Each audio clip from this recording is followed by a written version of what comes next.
Hi everyone. So, lots of things I could point you to in the novel, of course, even in the first two books. So, I'm going to just point out three passages that I've sort of puzzled over or stood out to me.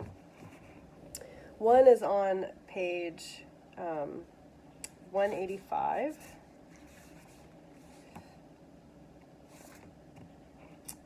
And I'm assuming everyone has the same text, but if not, this is in Book 2, Chapter 11. And it's after Robert loses his mother. And at the bottom of the page, there's a paragraph, and this is what it says. And how his, meaning Robert, how his very dependence had endeared him to Catherine, that vibrating responsive quality in him, so easily mistaken for mere weakness, which made her so necessary to him.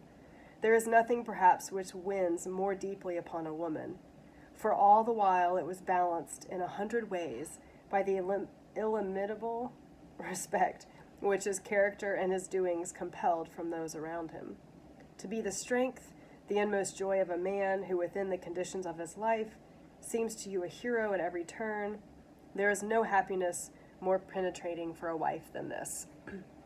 So, I'm not going to offer a super long analysis of this because I don't want this video to get too long, but there's some really interesting gender things going on here. I sort of wonder about the critique that I mentioned that Miriam Bernstein in the introduction said that this novel is conservative in terms of gender. Is this an example of that she means? I also find it interesting in terms of Catherine's character. If you think back to what it was that meant so much to her in terms of the role she played in her own family and sort of the crisis she faced when her mother basically said, please go get married, we'll be fine without you. So is there something about that dependence that she craves? And I will say that this may be the high point for Catherine in Catherine and Robert's relationship. And so what does that mean for this to be the pinnacle for her? So kind of, what is it saying about Catherine? And then what is it saying about gender more broadly, maybe marriage in the novel? Okay, so that's enough for that one. There's more we could say, of course. The next one I want to look at is on page 281. This is still in Book 2, but it's chapter 18. And this is Langham thinking about Rose. The paragraph starts, musically it was perhaps as well, but I'm going to go a few sentences down into the paragraph. What? Smile and talk and smile and be a villain all the time? What? Encroach on a young life like some creeping parasitic growth? Taking all, able to give nothing in return, not even one genuine spark of genuine passion? Go philandering on till a child of 19 shows you her warm, impulsive heart? I'm skipping down a little bit. He shrinks from himself as one shrinks from a man capable of injuring anything weak and helpless. To despise the world's social code and then to fall conspicuously below its simplest articles. To aim at being pure intelligence, pure open-eyed rationality, and not even to succeed in being a gentleman, as the poor commonplace world understands it. And then he imagines at the end of that paragraph, how can he escape from seeing Rose again? So the whole Rose and Langham relationship is fascinating to me. I was completely enthralled by it, but also the whole time wondering why Ward wrote it into the novel. At first, when it happened, when Rose and Langham kind of had their little sparring back and forth, I thought, oh, this is going to be just a very small plot line. But it actually takes up quite a bit of space in the novel.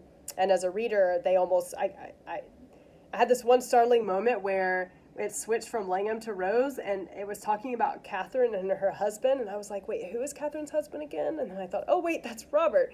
But just as an illustration of how much Langham and Rose, I think, can take over the narrative. So just kind of questions about what their storyline is doing in the novel. And then this sort of inner monologue that Langham has with himself, which is quite characteristic of him. So I found that to be a good representative passage. And then lastly, I'm trying to find it now in my notes.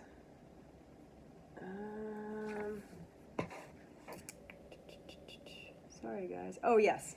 Back in volume 1 on page 87. This is when I think we see Robert kind of first become enthralled with Oxford and its notions of religion. The actual paragraph starts at the very bottom of 86. This is in Book 1, Chapter 5. With this movement of opinion, Robert had very soon found himself in close and sympathetic contact. So I'm going to skip down a few sentences into the paragraph. The religious air, the solemn beauty of the place itself, its innumerable associations with an organized and venerable faith, the great public functions and expressions of that faith, possessed the boy's imagination more and more. And then a little further down, as he stood up with a great surrounding body of undergraduates to send the melody of some Latin hymn rolling into the far recesses of the choir, the sight and the experience touched his inmost feeling and satisfied all the poetical and dramatic instincts of a passionate nature. The system behind the sight took stronger and stronger hold upon him. He began to wish ardently and continuously to become a part of it, to cast in his lot definitely with it. So it's a great moment, I think, to look back on as you read further and further about Robert's journey, and to think that this is one of the earliest moments where he kind of made his decision, Oxford, religious career, and to think back about what is it in this moment that is really attractive to Robert, and does he maintain those same interests, those same passions, or does his crisis of faith come along with a radical realignment of his own interests and passions? Or can we look back at this and see some root of who he is at the end of the novel, even here in this passage?